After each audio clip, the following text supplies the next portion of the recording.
शिवलिंग पर ऐसा जल भूल कर भी मत चढ़ाना, पूरा घर कंगाल हो जाएगा, घर में गरीबी आ जाएगी। पूरी जानकारी के लिए वीडियो को अंत तक ज़रूर देखें और कमेंट बॉक्स में हर हर महादेव लिखना बिल्कुल ना भूलें। दोस्तों, शास्त्रों के अनुसार जिस घर में शिवलिंग स्थापित हो और सुबह शाम विधि विधान से उसकी पूजा अर्चना होती हो, वहाँ स्वयं महादेव निवास करते हैं। वह स्थान काशी तीर्थ के समान होता है।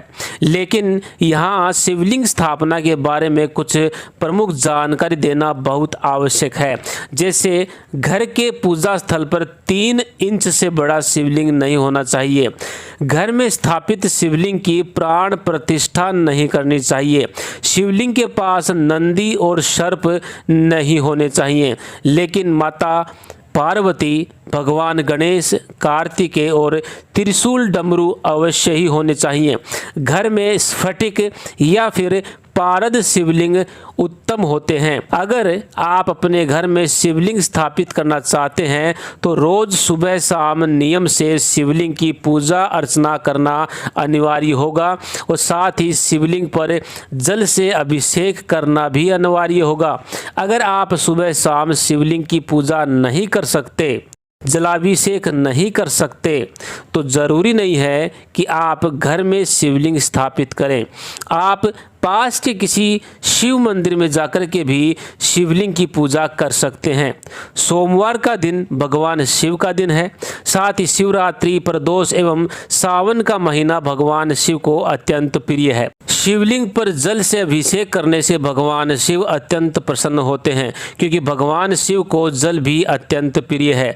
तभी सावन का महीना भगवान शिव से जुड़ा हुआ है, क्योंकि सावन के महीने में नदियां और तालाब सब भरे हुए होते हैं। कहीं कोई पानी की कमी नहीं होती। ऐसा नहीं है कि सिर्फ सावन के महीने में ही हमें शिवलिंग का अभिषेक करना है। शिवलिंग का अभिषेक हमें रोज करना चाहिए। लेकिन शिवलिंग पर कभी भी ऐसे जल से अभिषेक मत करना जिससे शिव नाराज हो जाएं, क्योंकि महादेव जितनी जल्दी प्रसन्न होते हैं उतनी ही जल्दी क्रोधित भी हो जाते हैं। और अगर महादेव एक बार क्रोधित हो गए तो उसका नुकसान हमें जीवन भर भुगतना पड़ता है। अतः ध्यान रहे, शिवलिंग पर ऐसा जल भूल कर भी मत चढ़ाना। तो चलिए जान लेते हैं कि किस प्रकार का जल शिवलिंग पर नहीं चढ़ाना चाहिए। लेकिन उससे पहले अगर आप हमारे चैनल पे नए हैं तो वीडियो को लाइक करें, शेयर करें और हमारे चैनल को सब्सक्राइब करके बेल के बटन को अवश्य दबाएं। पहली बात, अगर आप शिवलिंग का अभिषेक करने के लिए मंदिर में जाते हैं तो शिव महापुराण में कहा गया है कि भगवान शिव को मंदिर का लोटा उठाकर उसमें मंदिर का ही जल भरकर कितना भी जल शिव को चढ़ाओ, शिव कभी प्रसन्न नहीं होंगे। अतः जब भी शिव मंदिर में जाओ तो घर का लोटा और घर का ही शुद्ध जल लेकर जाओ और शिव को चढ़ाओ। ऐसा करने से 2 प्रकार के दोष समाप्त होते हैं। पहला दोष है वास्तु दोष और दूसरा है पितृदोष। आज भी रामेश्वरम में गंगोत्री का जल चढ़ाने का विधान है। दूसरी बात, महादेव को सादा जल कभी ना चढ़ाएं।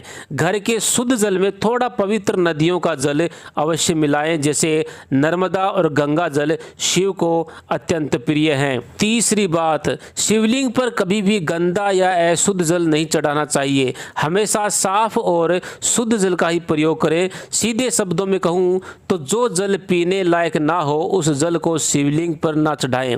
जिस जल को आप पीने लायक समझते हैं, जिस जल को आप पीते हैं, वही जल शिवलिंग पर चढ़ाएं। बाथरूम से लिया गया जल कभी भी शिवलिंग पर ना चढ़ाएं। चौथी बात, शिवलिंग पर जल तांबे के लोटे से अर्पित कर सकते हैं, लेकिन अगर जल में आप थोड़ा सा भी दूध या अन्य कोई वस्तु मिलाते हैं तो पीतल के लोटे का प्रयोग करें। साथ ही शिवलिंग पर कभी भी गर्म किया हुआ दूध अर्पित ना करें। गाय का कच्चा दूध ही शिवलिंग पर चढ़ाना चाहिए। 5वीं बात, कुंवारी कन्या शिवलिंग को ना छुए। रजस्वला स्त्री की परछाई भी शिवलिंग पर नहीं पड़नी चाहिए। बगैर नहाए धोए, बगैर शुद्ध हुए शिवलिंग के पास भी नहीं जाना चाहिए। जब भी किसी मंदिर में जाओ तो नंगे पैर जाएं। चप्पल और जूते मंदिर से बाहर ही निकाल दें। किसी भी मंदिर के अंदर मांस मदिरा का सेवन करके बिल्कुल भी ना जाएं। छठवीं बात, शिवलिंग पर अभिषेक करने के लिए वैसे तो प्राय लोटे का प्रयोग किया जाता है, लेकिन अगर शिवलिंग का अभिषेक गोमुखी यानी कि श्रृंगी द्वारा किया जाए तो शिव अत्यंत प्रसन्न होते हैं। रुद्राभिषेक के समय अधिकतर लोग इस श्रृंगी से ही शिवलिंग का अभिषेक करते हैं। सातवीं बात, शिव पूजा में शंख, तुलसी, हल्दी, कुमकुम और केतकी के फूलों का उपयोग बिल्कुल भी नहीं करना चाहिए और साथ ही नारियल पानी से भी शिवलिंग पर अभिषेक नहीं करना चाहिए। शिवलिंग की आधी परिक्रमा ही लगाई जाती है, इसका भी ध्यान रखें। आठवीं बात, दोस्तों वैसे तो महादेव को जल अत्यंत प्रिय है, लेकिन शिव पुराण में कहा गया है कि जल के साथ साथ दूध, दही, घी, शहद, फलों का रस आदि से भी महादेव का अभिषेक करना चाहिए।